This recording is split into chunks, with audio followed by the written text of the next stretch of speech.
좀 한 말씀 청해 듣고 싶은데 어떤 얘기일까요? 오늘 주제 6월 민주항쟁에 대한 이야기 6월까지 하니까 그 이야기를 한번 좀 전하도록 하겠습니다. 알겠습니다. 그럼 박수로 한번 청해 듣겠습니다.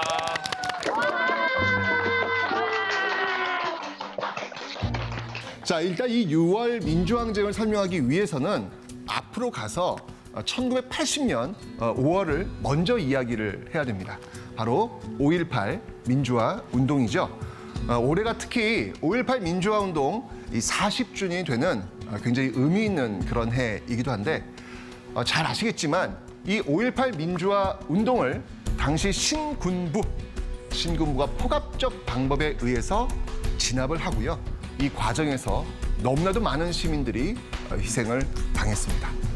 이 과정을 통해서 출범했던 정부, 이 전두환 정부는 그렇기 때문에 정통성 없음이라는 한계에 늘 부딪힐 수밖에 없었던 것이죠. 자신이 없는 거예요. 그 과정에서 1987년 4월 13일 굉장히 중요한 발표를 하게 됩니다.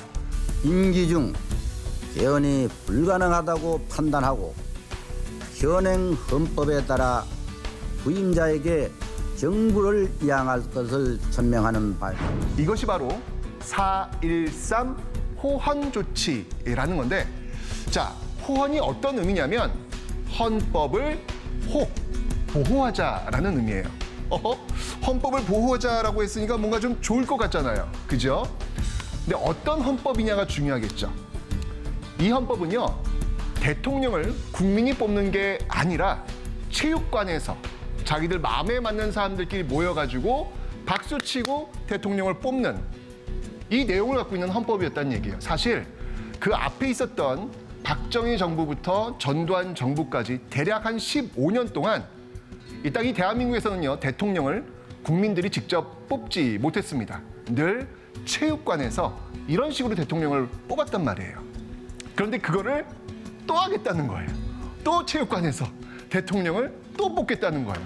국민들은 그저 구경꾼이 될 수밖에 없는 이런 황당한 상황이 또 벌어질 수밖에 없는 것이겠죠.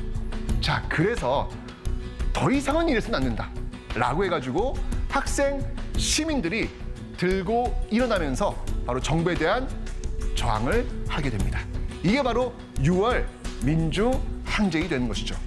여러분들 영화 1987에 보면은 너무나도 잘생긴 배우 한 명이 등장합니다. 강동원 배우인가요? 잘 알죠, 여러분들? 네.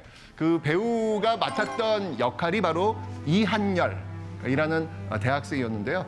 바로 이 6월 민주항쟁의 기폭제 역할을 하게 됩니다. 왜냐하면 이 최루탄에 맞아서 쓰러지게 되었고 그 모습을 지켜봤던 시민들은 너무 분노하게 되었던 것이죠.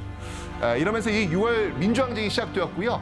6월 29일 당시 집권 여당 총재였던 노태우 총재가 대통령 직선제를 받아들이겠다라고 하는 6.29 선언을 발표하면서 사회적 혼란을 극복하고 국민적 화해를 이룩하기 위하여는 대통령 직선제를 택하지 않을 수 없다는 드디어 대통령을 우리 손으로 뽑는 5년 단임의 대통령 직선제 헌법을 쟁취하게 되었던 것이죠. 이게 바로 6월 민주항쟁의 의의가 되겠습니다.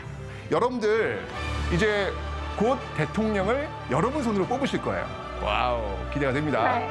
누구를 뽑을지, 그죠? 여러분들이 뽑는 대통령 출발점이 바로 6월 민주항쟁. 우리는 여전히 6월 민주항쟁이라는 그 체제 안에 살고 있다. 자, 그래서 여러분들, 여러분들이 누리고 있는 이 당연함, 대통령 선거 날이니까 나 대통령 뽑는 거야 라고 너무 당연하게 생각하시면 안 된다는 거예요. 그 당연함이라는 그 선물을 여러분들이 주기 위해서 얼마나 많은 사람들이 그 뜨거운 여름에 그 광장에서 싸웠는지를 한번 고민해 보시면서 여러분들 역시 역사에 무임승차하지 않았으면 좋겠습니다. 야.